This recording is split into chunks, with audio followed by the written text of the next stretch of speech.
ఉందండి సంవత్సరానికి ఈ దీపం పథకం కింద? 4115 కోట్లు కావాలి. 4115 కోట్లు.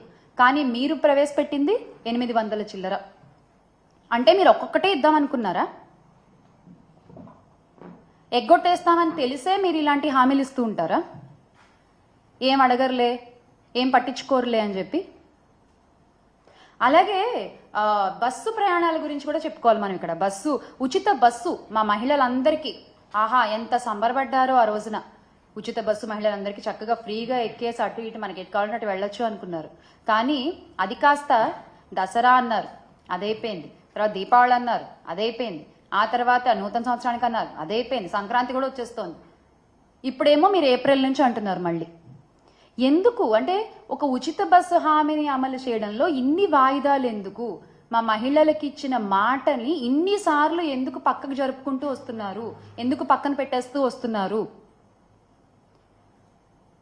మహిళలనే కాదు, మహిళలు, రైతులు, విద్యార్థులు, నిరుద్యోగులు ఏ ఒక్క హామీ నెరవేర్చారండి? ఏ ఒక్క హామీ నెరవేర్చారు మీరు? నారా లోకేష్ గారు తీసుకుంటే టైం రాసి పెట్టుకోండి, డేట్ రాసి పెట్టుకోండి. 2025 మేము జాబ్ క్యాలెండర్ రిలీజ్ చేస్తున్నాం. లోకేష్ గారు టైం రాసి పెట్టుకున్నాము, డేట్ రాసి పెట్టుకున్నాము. ఎక్కడ సార్?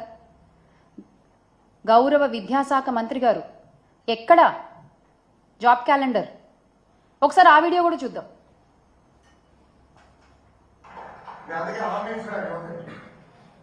తెలుగుదేశం పార్టీ అధికారంలోకి వచ్చిన మొదటి సంవత్సరం అంటే 2025 జనవరి నాడు జాబ్ క్యాలెండర్ మేము ప్రకటిస్తాం. ఎన్ని ఉద్యోగాలు, ఎప్పుడు ఎగ్జామ్లు అవుతాయి, ఎప్పుడు ఇంటర్వ్యూలు అవుతాయి, ఎప్పుడు ఆఫర్ లెటర్ వస్తాయి, చాలా స్పష్టంగా జనవరి 1, 2025 మేము ఇస్తాం. సో ప్రభుత్వ ఉద్యోగాలు ప్రతి సంవత్సరం జాబ్ క్యాలెండర్ మేము ప్రకటిస్తాం. ఎన్ని ఉద్యోగాలు ఉంటాయి, ఎప్పుడు ఎగ్జామ్లు అవుతాయి, ఎప్పుడు రిక్రూట్మెంట్ లెటర్ వస్తుంది, ఇవన్నీ పక్కన పెడితే అసలు ఎప్పుడు ఈ హామీ వస్తుంది అని ఎదురు చూస్తున్నారు నిరుద్యోగులందరూ, రాష్ట్రంలో ఉన్న యువత అందరూ. యువగళం అంటూ నిరుద్యోగ భృతి 3000 అంటూ మీరు చేసిన ప్రచారం ఎంతమంది యువతలో ఆశలు రేకెత్తించిందండి? ఈ రోజున ఆశలన్నీ నీరుగారిపోతున్నాయి. అలాగే మహిళా సంక్షేమం గురించి మీరు చెప్పినటువంటి మాటలు అసలు 1 కాదు 2 కాదు. నిజంగా అంటే ఇన్ని మాటలు చెప్పొచ్చా? ఇంతలా నమ్మించొచ్చా? ఇంతలా షుగర్ కోటింగ్ వర్డ్స్ అంటారు. అలా చెప్పారు మీరు. అసలు నిజంగా ఏం చెప్పారండి? స్వయం సహాయక సంఘాలకు వడ్డీ లేని రుణాలు 3 లక్షల నుండి 10 లక్షల వరకు పెంచుతాము అని చెప్పారు. అది లేదు. ప్రత్యేక పథకం P4 మోడల్ మహిళలను ఆర్థికంగా బలోపేతం చేయడానికి చర్యలు, అది లేదు. అంగన్వాడీ కార్యకర్తలు లేదు. వాలంటీర్లకి న్యాయం చేస్తామన్నారు, అది లేదు. పండగ కానుకలు అన్నారు, పెళ్లి కానుకలు అన్నారు. పండగలు లేవు, పెళ్లిళ్ళు లేవు. ఒకటే పండగ, ఒకటే పెళ్లి. ఇచ్చిన హామీలు ఎగ్గొట్టేయడం, అంతే కదా? ప్రజలేమో రోజు రోజుకి అన్యాయం అయిపోతూ ఉన్నారు. మహిళలకు ఇచ్చిన మాటలు గాల్లో కలిసిపోతూ ఉన్నాయి. మీ హామీలకి రెక్కలొచ్చి ఎగిరిపోతూ ఉన్నాయి. మీరు మాత్రం సంపద సృష్టి అని మాట్లాడుతూ ఉండండి.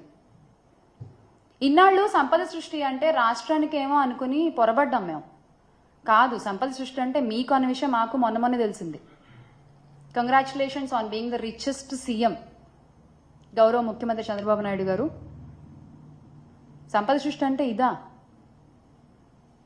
ప్రతిదాన్ని ప్రైవేటీకరణ చేయడం. జగనన్న ఆధ్వర్యంలో ప్రవేశపెట్టిన అన్ని పథకాలని ఈ రోజు మీరు ప్రైవేటీకరణ చేస్తున్నారు, ఆరోగ్యశ్రీతో సహా.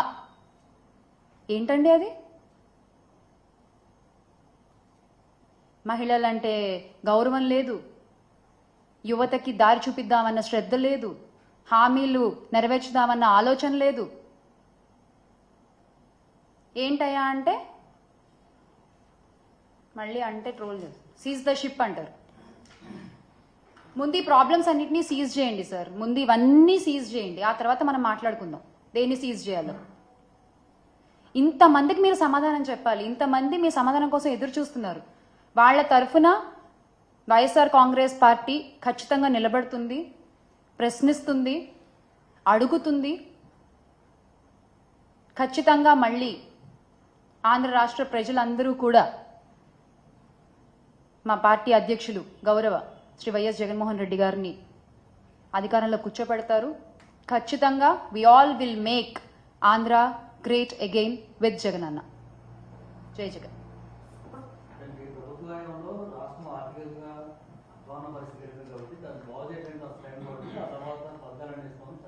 ఆర్థికంగా అధ్వాన పరిస్థితికి ఎలా వెళ్ళిందంటారండి?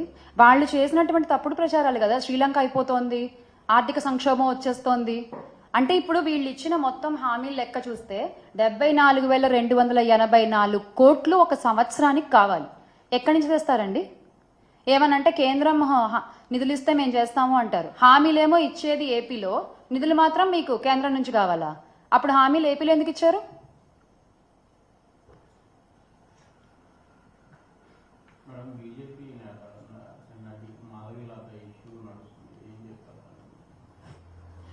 ఇష్యూస్ అనేవి క్రియేట్ చేయడం, ఇష్యూస్ అనేవి స్ప్రెడ్ చేయడం